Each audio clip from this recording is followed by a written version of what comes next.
Welcome, everybody, to Broadcast Team Alpha, where we bring you cutting edge conversations while exploring the quantum possibilities. And we are so going to do it again tonight. I am so excited to have this conversation. Before Augie introduces our lovely and brilliant guest, I just want to take a minute and let you know I am on location, so I'm not going to be on camera tonight, but I am here for as long as my battery holds out. And I want to thank you, as always, for being here, for showing up. You know, you're not only showing up for us, but you're showing up for you every Tuesday night. You're showing up for you to participate in some pretty cosmic and advanced thinking. And only everything that is good can come of that. So, really quick, I want to invite you to our mastermind sessions on Sunday at 2 p.m. If you want to join us, you can send an email to mastermindconnection@gmail.com. We'll send you the link. You can come hang out with us at 2 o'clock Eastern, see if you like it, and if you like it, you can just become a regular. We do all kinds of benevolent and loving and compassionate work through manifestation in the quantum realm. So, Augie, would you please tell us about our beautiful guest? Oh, yes, I would love to. We have a celebrity with us tonight.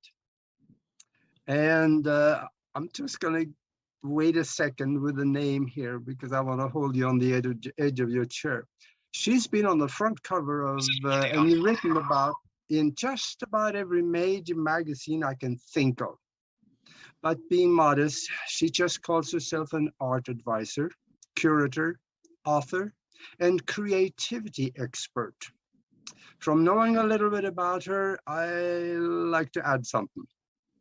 And just from her bio, actually. And Maria Brito is a multi-award-winning New York-based contemporary art advisor, a curator, and a best-selling author of How Creativity Rules the World, an art and business turning your ideas into gold. Everybody likes gold. And that is published by HarperCollins, and they don't take every book. In fact, I tried, and they didn't take mine. So she's originally from Venezuela, so she is actually an import to the United States, just like I am.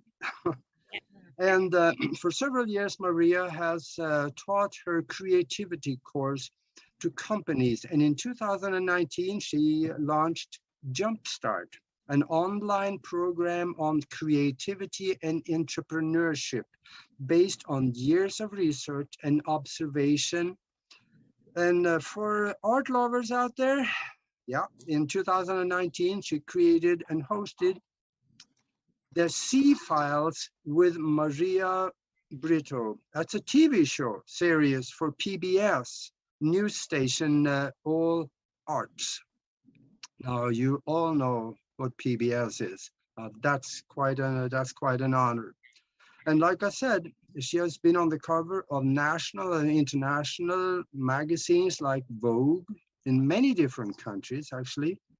And also Elle magazine, Harper Bazaar, Time magazine, New York Observer, New York Times, Huffington Post, Wall Street Journal, Economist, and from her website, about 10 or 15 more magazines. If I mention the name, you would know them.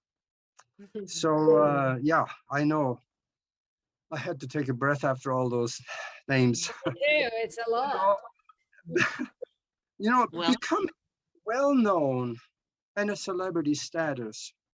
A lot of people can do that, Yes. but keeping it going and maintaining it, that's when you need a product and service and information that makes people's lives better. And that is something that she has done because she's been at it for a long time. So what I suggest, folks, lend her your ear tonight. Whatever else you thought you had to do, cancel it, stay with us, because listen really close, because there are principles that applies to business as well as families and private people all across the board of our existence that you can use. You're going to hear about them. You're going to hear about technique. You're going to hear all the things that helps to change your life into something that you would love instead of just endure. And gosh, I've been talking way too long. We want to hear from Maria Brito. Maria, welcome.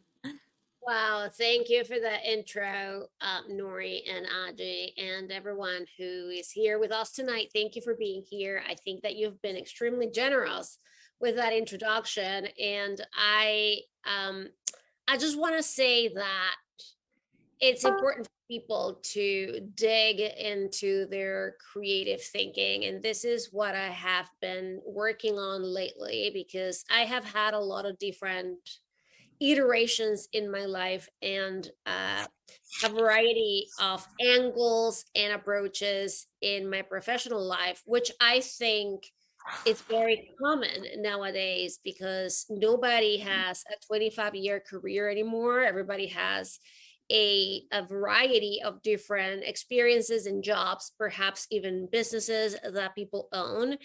And I am obviously a huge proponent of the cultivation of ideas within, which is called, creativity, creative thinking. A lot of people sometimes mingle the concept of creativity with manifestation, but they are very different. And creativity is nothing more than coming up with ideas of value that are uniquely yours and that can be materialized for success, for fulfillment, but also, like Aju was saying, this is something that applies to families and to personal lives every day. I feel that the more unique and the more resourceful you are with the way that you solve your problems and those of the world, the better off you will be and the more satisfying your life will be. So that's my mantra. And that is the concept and the centerpiece of the book that I just published with HarperCollins, called How Creativity Rules the World, because I think that ideas rule the world. Yeah. I agree with I had a quick question though. If somebody has been wanting for a while to improve something, maybe in their life or their family or their business and so on, is obviously that they don't quite know all of how to do it. Otherwise, they would have done it. But where should they first thing that should be thinking about and going to seek that information that they need? That is a very good question. And I think that, and based on all the amount of research that I have done in the world of science, in the world of business, and also in the art world, I think that the first thing that people need to have is a big vision, right? You need to have a big dream and a really big goal. And it can't not be something that you feel shy, right? It has to be magnificent, because each one of us are magnificent children of the universe, right? And so our goals, our dreams cannot be small. And so visions are very important. And to have that, you always have to think about what is the little step that I can do today or tomorrow that's going to put me closer to that goal or that vision. And here comes the second part, because besides the vision, people need to take action. You cannot just be thinking on your living room, sitting in lotus position, expecting $1 million to fall in the middle of the living room, right? You can't be just waiting for people to do the things that you're expecting that happen to you, right? If you aspire to win an Oscar, you have to go and take acting lessons, right? And then you have to go and audition 1,000,000 times. If you are thinking about having a thriving business, you better have extraordinary ideas that you intend to bring to market, and then you have to make them happen. So action is a piece that I encourage and that I talk a lot about when I go to the companies or when I do my workshops online or or in my book, right? We just can't wait for inspiration to hit on its own. We have to go and chase that inspiration. We have to go and do things for our nurturing, but also because, energy determines everything, right? I mean, we are alive because we are filled with energy. When somebody goes into a cardiac arrest, the first thing they do is they put these electrodes with energy to like revive a body, right? So energy is what keeps the momentum in the world, in what keeps the universe spinning, right, and going. So when you don't take action, you've just wasted an important moment to impart your ideas with energy, if that makes sense. Absolutely. Mhm. And action is so important. And when you said, we're not sitting around waiting for, I can't remember, $1 million $1 million or to whatever. pull in the middle of your living room, Right. right? Like, But back in, in the advent of The Secret, we kind of were sitting around waiting, right? Rubbing the magic genie lamp, and that was the part that was left out, and is that we've got to take action, but inspired action, right? I mean, it can't. You don't want to run around just throwing spaghetti against the wall and going, okay, let me take this strand, right? It's an action that feels good. Is that right? yeah, inspired action is guided by intuition, which obviously is our most important compass and the internal, GPS that drives us and gets us to the right places. And when you mentioned The Secret, is very interesting because I think The Secret is almost 20 years old, I believe, if I'm not mistaken. Yeah. And I don't think that Rhonda and the people who worked with her wanted to give us incomplete information. Mhm. I mean, for many of us, and I'm sure this is the case for both of you, you were students of this, metaphysics and atoms and how things operate in the universe. I think The Secret is very superficial, but what he does is brings a portal to the masses, right? Because then you have a bunch, it's not just one person, but it's like a ton of people. With at the time, it was a different world. They didn't have Instagram and they didn't have YouTube. It was a bunch of people who had a lot of followers because they had already published books. They had Twitter, maybe, something very rudimentary at the time.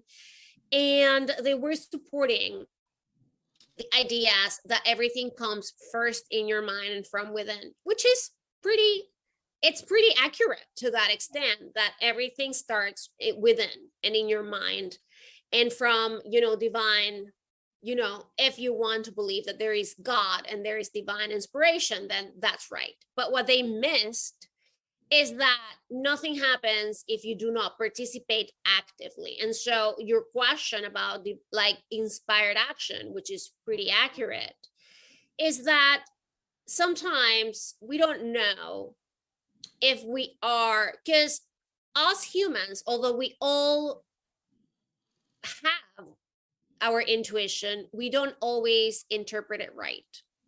And this is Yeah. true for all of us. Okay, we do get the signals, but our human experience has conditioned the interpretation because we live in society, because we have media, because we have experiences, because we've had failures, because cultural impediments and whatnot.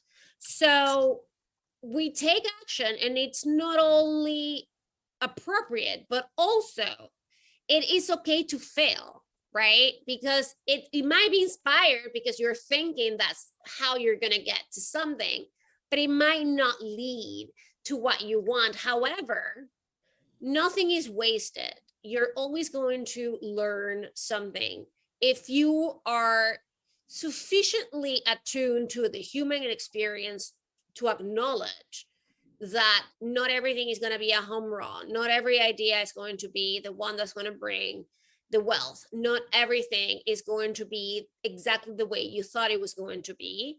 And that is very important. It's very, very important because we have sort of like bought into this idea that, you know, if it's inspired action, then the outcome might be also the right thing to do. Or we have bought into this idea where, you know, there are these perfectly curated lives where all that we can see is either on social media or television and whatnot, and everything is perfect, and that's not true. So we must accept that our inspired action might also carry with it the seed of failure, and that it is up to us to learn from that failure to propel us forward or to bring us back. Exactly. And what may look like failure at that initial juncture, you know, we may find later was actually a stepping stone to greater inspired action, right? Absolutely. And we never really know if a failure is a protection from us getting hurt.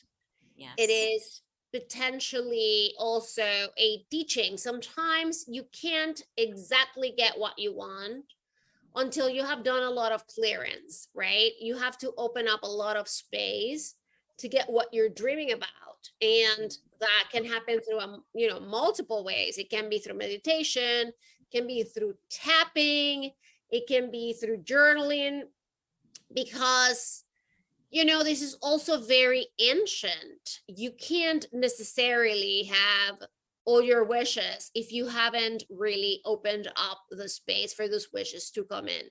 And so if you fail, it's a signal that there's something that you have to work on so that your wish can actually manifest. Mhm. I'm totally on board with what you guys are talking about here. Let me dwell on this action a little bit, because action is half the equation of knowing. So knowing is not enough. We got to do something.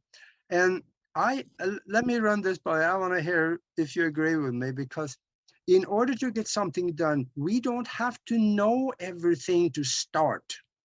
We can start doing something, and on our way of doing and progressing towards we want, we seek out people that'll give us the information and the resources that we need to accomplish. I remember Elon Musk was in an interview, probably 3-4 years ago. He was asked by the interviewer, says, "So you want to go to Mars? Do you know how to do it?" And Elon looked at him and says, "No," he says, "but we'll figure it out by the time we get there." So if we start, that brings the energy into play, that the universe come in and helps us put things in place. People might just show up, fall out of trees on our path. We'll find it if we start doing something. I don't know. Yeah, Are you with me on this one? totally. That is the energy of momentum that I mentioned before, is gathering all this different, you know, it's all about atoms, energy, the connection of these things, and putting ourselves out there, showing up. I love that you mentioned Elon because I'm a huge fan, and I wrote about him in my book. And you know, he's the kind of guy who would just go to this board meeting at Tesla and they say, well, when are we going to have the self-driving car, right? And he has to say, well, it's going to be in 2 years. And he really does not know if that's possible, right? But he's just Yeah, going I to get know. crazy and talk to every engineer and talk to everybody who works in the research team and figure out if they can make it happen, right? I'm not telling the audience to go and promise things that they can't deliver. That's very particular, and it's Elon Musk is in like a special category. But what we can learn from people like him is that you have to really commit, you know, and that is important. If you have a half-ass vision, or you commit yourself half-ass, you're going to get half-ass results for sure, if you get any results, right? So if you are certainly interested in accomplishing a goal, because that speaks to your heart, because it makes you happy. And also it has to have a benefit for the world, because it cannot just be just for you. Then I think that you will figure out ways of finding the answer, because you mentioned at the beginning, how do people go about finding the answers? Really, nowadays, almost every piece of knowledge that you would like to get is available for free, right? Like on the internet, people start connecting dots, people start putting together knowledge. There are so many resources, and people can also access education online for very little money and doing great things. Like, we have gotten to the point where college degrees are optional. People do not necessarily need them unless you want to become a doctor, or or an attorney, or things like that, right? So the biggest thing, though, is having the idea, is having that spark, is having like, what can I contribute to society that is needed right now? Because the important thing is that you can't think too far ahead unless you have a team like Elon, or like you have a team like Steve Jobs. And a lot of us do not have that kind of teams, right? But you have to think about, what is it that society needs? What is it that my town needs? What if you are ever finding that you stumble with a lot of the same questions with no answers, or if you think about, why is nobody doing this better? Why is nobody solving this problem? Then that's a clear indication that you have to check if you can provide the solution, or if you have something to contribute to that problem. And that is where action comes. Mm-hmm. Yeah. How did you take action in your life to arrive where you are now, Maria? Give us a little snapshot of that. Well, Nori, I used to be a corporate attorney many years ago, and I hated it. I was doing that because I grew up in a very conservative family, and my parents thought that I needed to get a law degree or become a doctor. And I was pretty much going with emotions and losing my life, doing something I didn't like.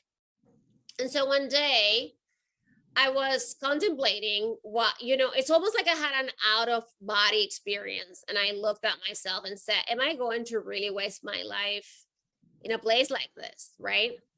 Right. And it was a big law firm. They paid an enormous amount of money. It was pretty solid. Mm-hmm. And I said, no, I am not going to do this anymore. I owe something to my family and my kids and my life. And I have to do something that makes my creativity shine and my soul spark. And I decided that I was going to write just 2 pages of a business plan, and that I was going to quit that job within a certain time frame, right? I gave myself deadlines. As a very important thing, folks, for anybody who's listening.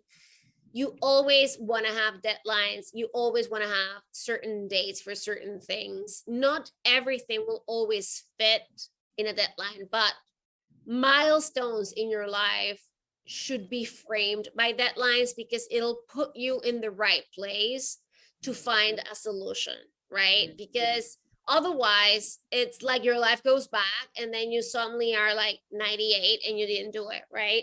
So I put myself on all these deadlines, and I said, when this date comes, I am going to have to be already figured out my life with my next step. And so I did. And so how I take action since then is by listening to my intuition. I spend a lot of time in silence and alone by design, because I think that we do not, as humans in this day and age, allow enough time for our brain to process information into all the parts of our human being, like body, spirit, mind, to have a channel of communication, because you know we are connected to our phones, we are looking at screens all the time, we have way too much stimuli all the time. I mean, I live in New York City, and so it's constant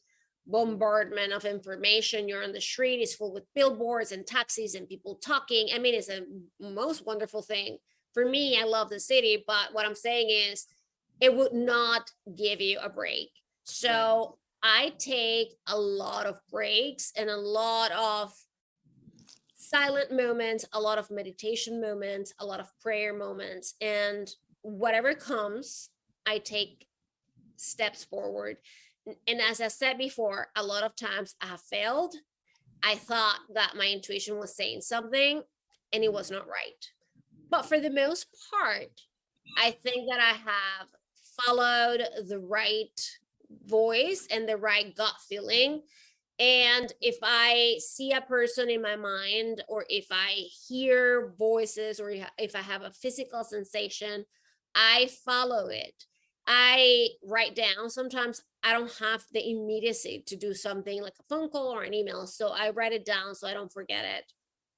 And I ask myself a lot of questions. And, you know, I wrote a whole entire chapter in my book about intuition, because I think it is the most important part of ourselves and our and our human repertoire as a tool that we should be 100% aware of and communicate with, right? And so if your intuition keeps giving you signals, you should definitely explore them. But I also like to ask questions that do not have a yes or no answer, because that's complicated, right? Like when you ask yes, no, you tend to make more mistakes that if you have open-ended questions. Like you're not going to say, is Nori the best investor for my business? You don't want to ask that question, because yes, no answers are very skewed. They can be very biased. But you want to close your eyes and say, for example, who is the best investor for my business, right? Or who is the best person that I have to pursue for this or that, right? And so allow yourself, and for the most part, this is very important, the answer is not going to come right away, because the brain, like in the process of creativity, does something called the incubation effect. And this is the same thing that when you're trying to remember a word and you don't remember, but then 6 hours later or whatever, it hits you, you're like, oh man, I've been thinking about, like I was so stressed about this name I couldn't remember. So for the most part, not always, but for the most part, don't expect an immediate answer to the questions that you have posed to your intuition or your higher, whatever you want to call it. I like intuition because it's a little bit more measurable and it's a little bit more psychological. So if it happens to you, and this happens to me all the time, you ask the question and then you didn't get any proper answer, but then suddenly 6 hours later, 24 hours later, you get it, act on it. That's when you have to act on it. Yes. I love it. I love it. Yeah, I see. We got 2 minutes left, and we are to the bottom of the hour, and then we're going to run a short, quick 30-second video. But when we get back, I want to hear your opinion also. We've been talking about business, and what you just mentioned about you take a lot of breaks, meditation. That is one of the most successful principles. Every extremely successful person take time out for themselves in either meditation, quiet contemplation, or prayer. They take that time because that's where ideas and revelations come, which they work on later. You agree? I agree. And it's a very important part of our lives as an entrepreneurs, but also as humans on this earth. We all have to, I think that meditation is like taking a shower. Like you shower every day, and so what happens to the brain is that when you are in silence and trying to just focus or not focus, whatever, there are many modalities of meditation, is when you allow your brain to cleanse itself. And I think that we do, I mean, in a Western society, as we are in the States, uh, some countries in Europe, we do not necessarily place sufficient importance and emphasis on something as crucial for life as meditation, uh, silence. It seems that a lot of people still consider it a luxury or something that is too woo woo or too out there. And the truth is, for most people, you just can't close your eyes for 15 minutes and sit quietly with a focus on your breath in and out, and and don't expect anything in return. Those are like precious 15 minutes of your life that you're just giving to yourself, so you don't have to expect something to happen. Make sense? Exactly. And going in with an expectation is probably going to not make your meditation as peaceful, right? As it can be, because our brain is front loaded looking for what's going to happen, you know? I agree. I think that you can have sometimes intentions, Yes, absolutely. but expectations has an expectation has a different connotation, right? An expectation is something that you are waiting to happen. I think an intention is more like something that you spiritually put in the context of where you are right now, and you say, I am doing this for this reason. Intentions are really big, right? I mean, they're bigger than goals. Intentions are really the soul of what you're doing or the why you're doing certain things. Right, right. I love it. I love it. Should we take a quick break, Augie? Yes. Yeah, let's do that, and let's run that video, Mac. And since we can't see it, you just let us know when we're back. Okay. Okay.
Okay, you want to? Can you say something about that, Nori, or should we go on?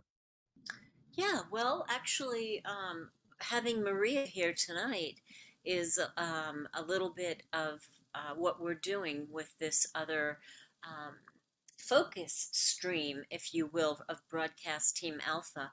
We're expanding our content. We've done a lot of metaphysical manifestation, ufology, working with experiencers. We've done a lot of that. And now we're also beginning to focus in on you, right? You, the creator, and and how to partner with yourself, body, mind, spirit, and soul, to create the things that you want to create. And having Maria here tonight is absolutely part and parcel of where we're going with our other stream. So yes, thank you, Aki. Yes, I have a front-loaded question here I want to ask you. Let's say there's somebody sitting out there listening right now, sitting on the couch, his wife is next to him, and then they turn the TV off and they just sit there listening. Tell them, what would you do if you as a family would start a new project, maybe go in a different direction? What would you do first? How would you start organize your thinking in order to succeed down the road? Well, I think that one of the things that I would start is by assessing, where I want to go, right? And so, as I said at the very beginning, like, people have dreams and people have aspirations.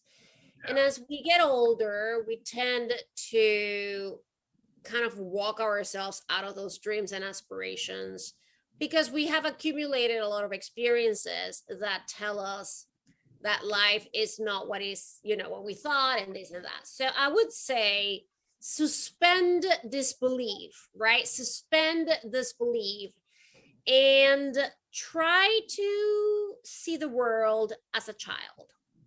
And that's actually one of the most important things that anybody can do at any time. Children don't have preconceived notions. Children don't have judgment. Children don't cancel people because they don't think that they like their, political beliefs or, So I think that when you put yourself in a situation or in a position of possibility, everything can happen. And I think that if anybody wants to do a big project or a small project or a medium project with their families or alone or for their businesses, they have to, I don't think it's impossible to try to erase some of the negative things that have happened to them, or the negative experiences that they have seen, or again, like, the failures are always, I think it's important to consider that whatever happened to you in the past is in the past to begin with, and that if you actually learned from that experience, it told you that you need to work on something specifically, right? That something that didn't materialize in the past is not a denial for the future. A lot of people who are incredibly successful have tried many, many things in their lives until they actually get their big breaks. So I would say what's the big thing to have is a dream, is a vision, but also to remove all the misconceptions, to remove all the anger, all the judgments, all the reasons why this didn't happen, right? Like, I mean, I would like for people to start thinking, but there are another million reasons why this could happen, and again, you are a child of the universe. The universe is very, very abundant to the fact that it's infinite. We don't know where the universe starts or ends. And if you are a part of this universe, that means that you have similar attributes, right? And inside of you, there is all that expansion that can really reach where you want to go. And for people who like to set goals and to who like to actually also put themselves in this different dynamics, I think that you can always do what's the next thing, right? And so if somebody says, well, I just really would like to have this $1 million in my bank account, what do you need to do next? Is it to save the $1,000 that you were thinking about spending on a bicycle, whatever? Or, what is the next what is the next step every day that I want to push myself closer to my goals? I know that I cannot jump from point A to point Z overnight. There is something that I have to do today. And I guarantee you, folks, there is always something you can do today that will move you closer to that goal. Do you want to write a book? Did you write a page today? And then did you edit it? Right? I mean, do you want to be a singer? do you actually go and practice in front of, a mirror or an audience? So, and it goes all back to both things we said at the beginning. We need imagination, we need vision, we need visualization, but we also need action. Nothing happens if all stays in the movie of our heads. Nothing. That's Things start in the movie of our heads, in the visualization, in the idea of manifesting things, right? Because manifestation is a beautiful concept. When you think about, a lot of people are like, well, my manifestation, and it sounds like they have it in their heads, but manifesting something means to make real. It means to make it in reality. So I, as much as I'd like to think that it's just easy to sit down and meditate and just things will show up at the doorstep, it's very unlikely. You need to work every day a little bit for those visions. absolutely. Can you talk a little bit about procrastination as we so often get in our own way?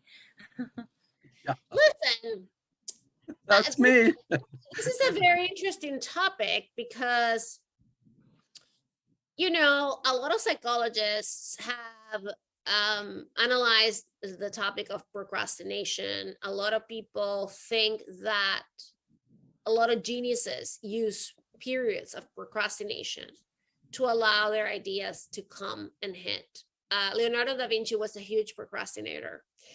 And that's why he left a lot of artworks halfway, because he was like, should I do that? Or should I design a parachute? Or should I go and just pick pebbles from the river and whatever, right?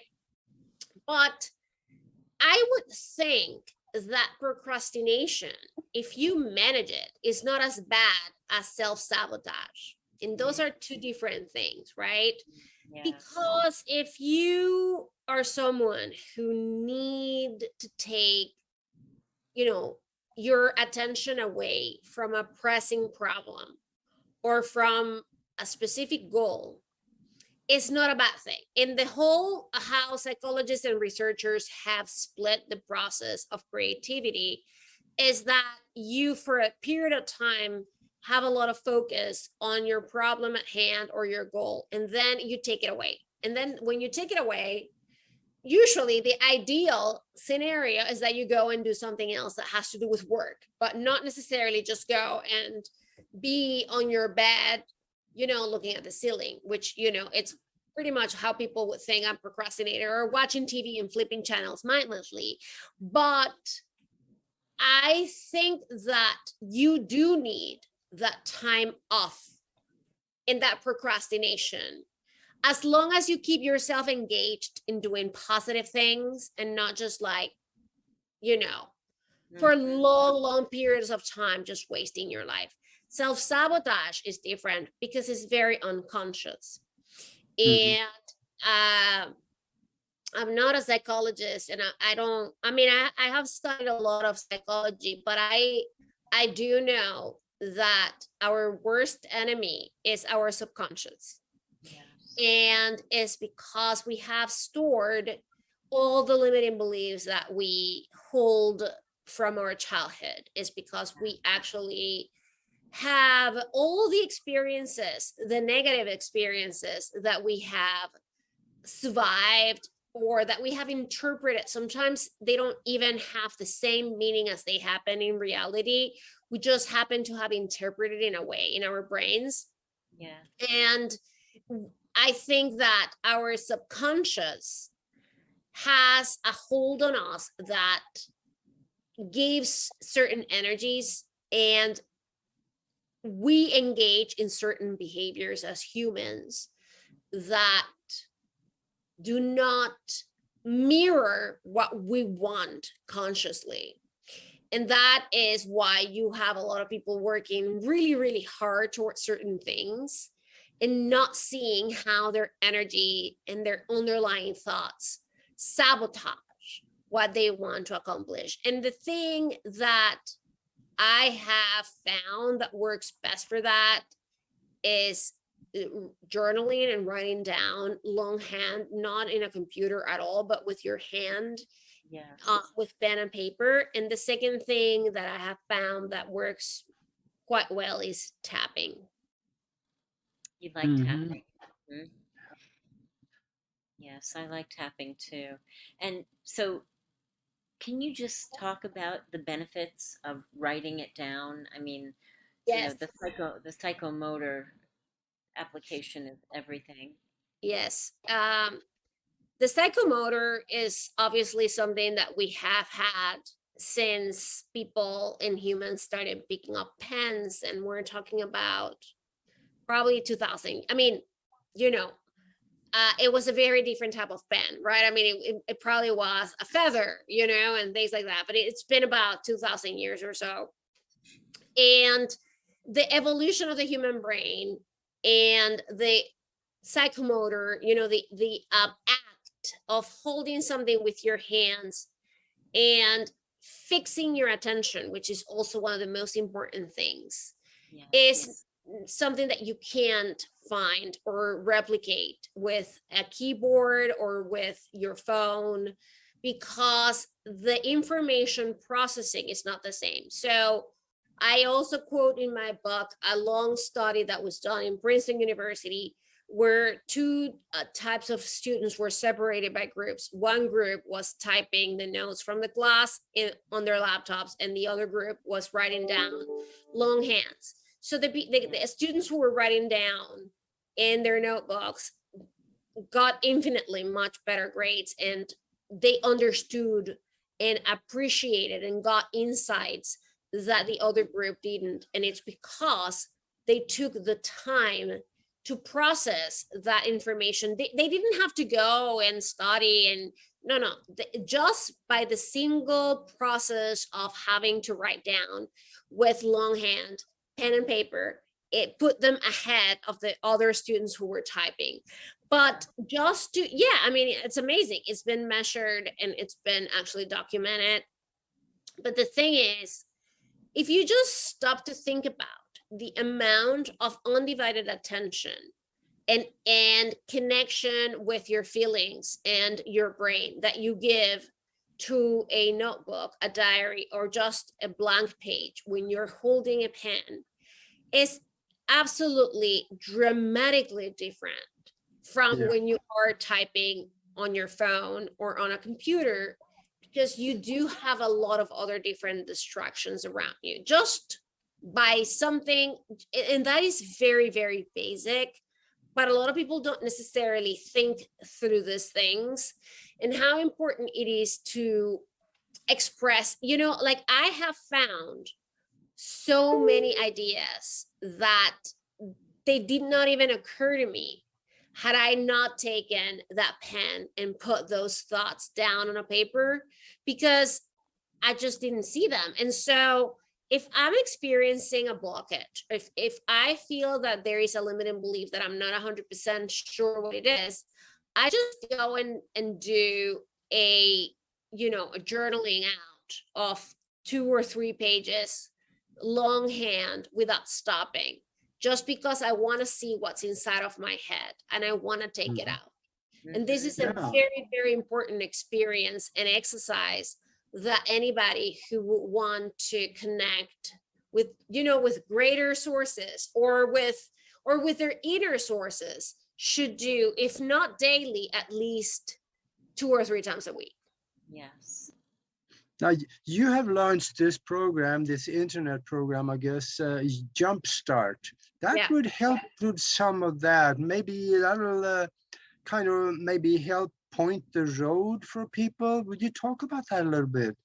Yes, Jumpstart was born out of people's requests, because I had created programs for companies, and this was managers and CEOs, and they would invite me in, and I would go for 2 days to help people find out their best ideas. Because the thing is, once you spend too much time in the same environment, you start getting complacent and you start developing blind points, right? Like blind points where you don't really see anymore the little details you don't spot the problems right. So when these companies started bringing me in, I mean, I love the results they had, and people wanted to have something that was accessible and affordable and that they could do no matter if they were, you know, in Europe or in the Middle East or whatever, so they could join. And so Jumpstart was born out of the,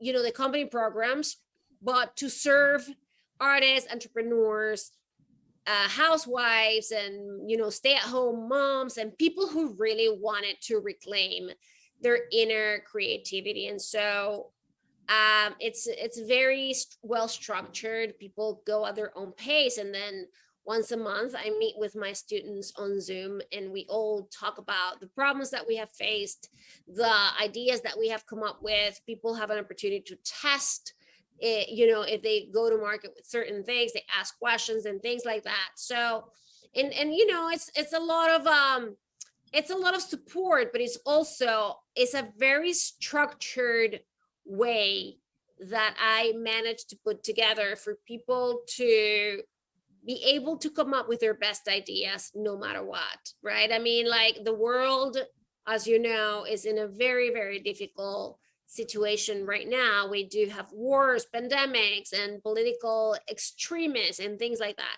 And I think that people have understood that they only can rely on themselves at the end of the day, that the most important person they can always call is themselves, you know?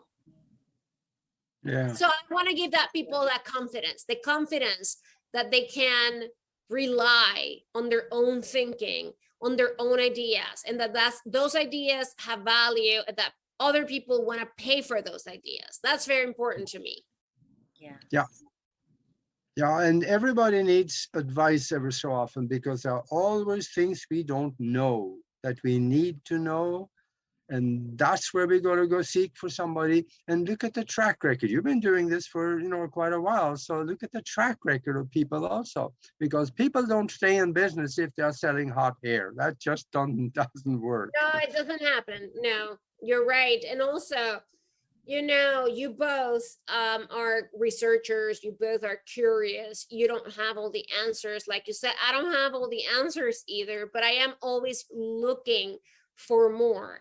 And that is one very, very also important part of how you stay relevant, how you stay creative, and how you stay manifesting, is you always have to be curious, and you have to stimulate your curiosity by wanting to ask more questions and look for answers in places that are not the regular places, right? You're going to look for dark manuscripts. You're going to look for you know, scientists who aren't really mainstream yet, or maybe what they will never be, because I don't know, a lot of people have become very complacent too. Like, oh, this is it. This is the reality. This is the truth. This is what you have. And so I don't think that's a very good position for people who want growth, for people who want to attain their dreams and goals and aspirations. I don't think that if you just stay with one little, you know, piece of information or one theory or one book, that's going to take you there. You need a lot of new things all the time to keep you alive and to keep you excited. Absolutely. Yep. And so There's many components to a big house, so we got to find a lot of things that fit together. Fit together into that concept we want to create. And you know that there is not just one way to get there, that you have to incorporate a lot of different modalities. As humans, we don't necessarily utilize all the things that we have in our brains and our energies and our aura. We don't use them. But what we can do is to continue asking questions and looking for answers and looking for research, and not take for granted the information that we have been given by society, by cultures, by religions, by, you know, it's okay to have traditions. It's okay, but I think there is always more. There is always more to uncover. cover. There is always a new theory. You learn every day. You learn something new, but you have to be open, right? Because if you say, I already know everything about You're the done. law of attraction, I know everything about manifestation, I know law, and then, so if you do, then what? Yeah, that's kind of like what the guy said, and he's been always been right. And I was wrong once, he says, and that was that one time when I thought I was mistaken. So no, we are all wrong at times, and we got to admit it. And that's where we find more information when we go out and seek outside of ourselves. Yes, There and are, you're ever a student, you are a long life learner. You are always looking to grow, to expand, to stretch your wings, and that is, I think, one of the most beautiful things about humans is that yep, the capacity to absorb knowledge and to grow is not limited ever. I love yeah. that. I love. We only have about 5 minutes left, Maria, and I would love for you to tell us where we can find your book and how people can contact you. Yes. So my book is called How Creativity Rules the World, and it is available on Amazon. It's on Barnes and Noble. It's on independent bookstores. There is a great website called bookshop.org that benefits the independent bookstores of the country that have gotten through a lot in the past couple of years. If you are outside the US, you can buy it on bookdepository.com that ships anywhere in the world. But, if you just want it easy, it's on Amazon. So you can always get it there. And it's published by HarperCollins.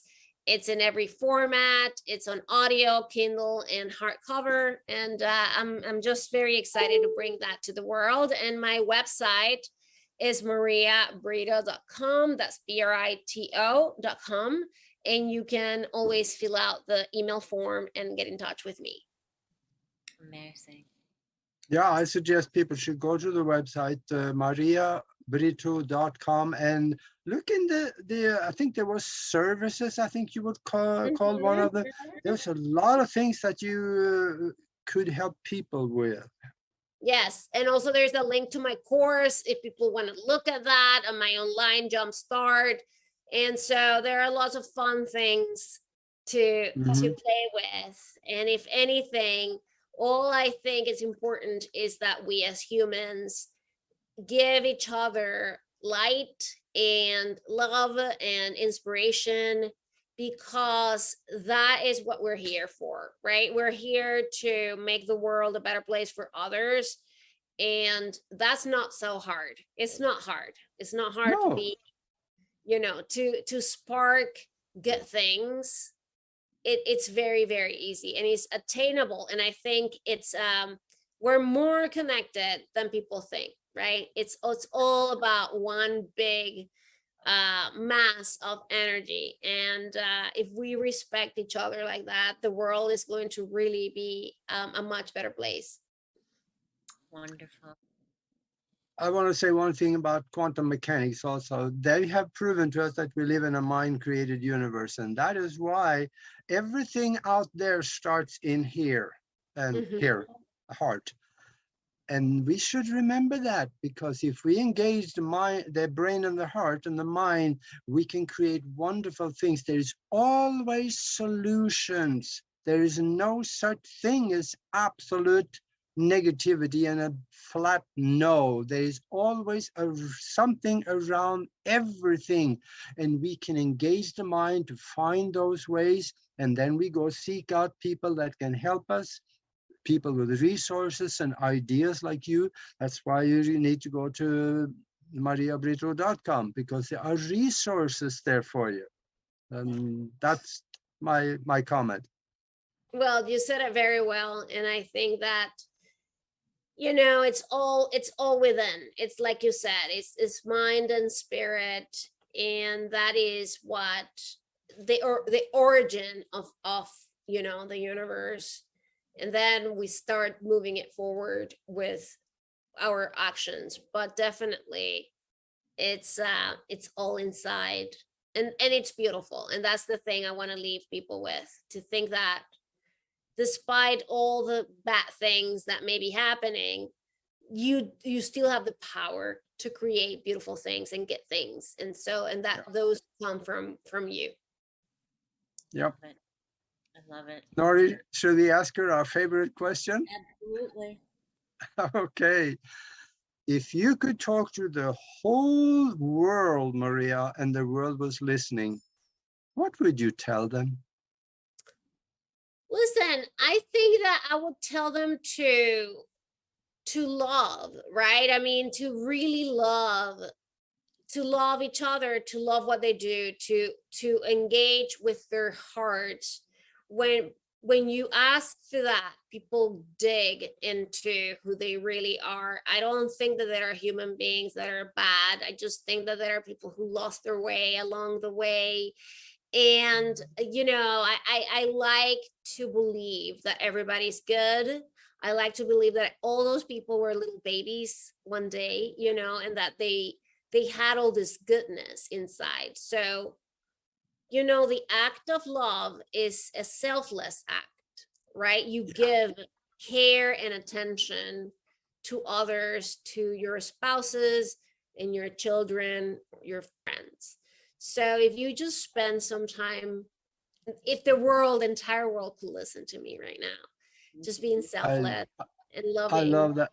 Love that answer. I think you're the first one that said to love as an answer to that question. And that goes right around what Albert Einstein said one time at the tail end of an interview. And I think about a year before he died, he said, I have studied the universe more than most. And I found that the whole universe is made from the vibration of love. Well, you got it. You got it. thank you both. Thank you for this wonderful time. Adi and Nori, thank you, and everybody who's listening. I appreciate your time. Thank you. See us again. Want to take us out, Augie? We're a little bit late. Okay, well, here we are again at the end of this show, and we will have another one next week, just as interesting, and we will see you then. In the meantime, be good to each other. Night.